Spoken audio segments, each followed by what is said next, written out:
હાથ અને સાથ બંને જો આપવા માંગતા હો તો જીવનમાં બાંધછોડ કરતા શીખીએ.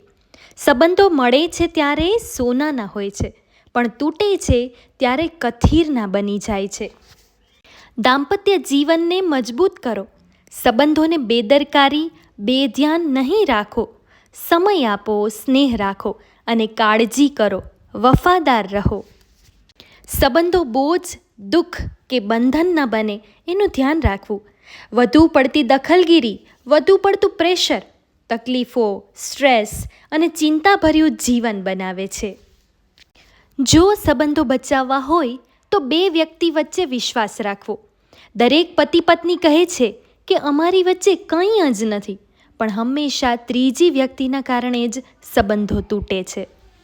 સંબંધોની નિકટતા વધારવા પરસ્પર ખુલ્લા દિલથી વાતચીત કરો.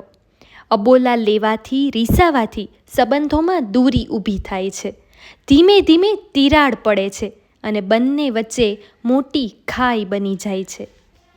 બીજાને માટે નહીં, પણ એકબીજા માટે જીવો. કોઈ પણ પરિસ્થિતિમાં જોડાયેલા રહો.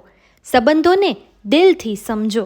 ગેરસમજણ, ગુસ્સો ભરેલ વ્યવહાર અને રોષે ભરેલા ના રહો, જેનાથી સંબંધો નબળા પડે છે. સંબંધોમાં લાગણી રાખો.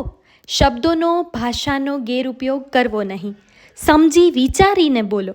ગેરશબ્દો કે વાક્યો સંબંધોની ગરિમા અને પ્રેમને તોડી નાખે છે. ખુશ રહેવા માટે પરસ્પર સમજૂતી, શાંતિનો આગ્રહ રાખો. ઈગો છોડી દો. હું પણ નહીં, મારું જ ચાલવું જોઈએ એવું નહીં, એવી ઢગલાબંધ અપેક્ષાઓ સંબંધોમાં સલામતી ખોઈ નાખે છે.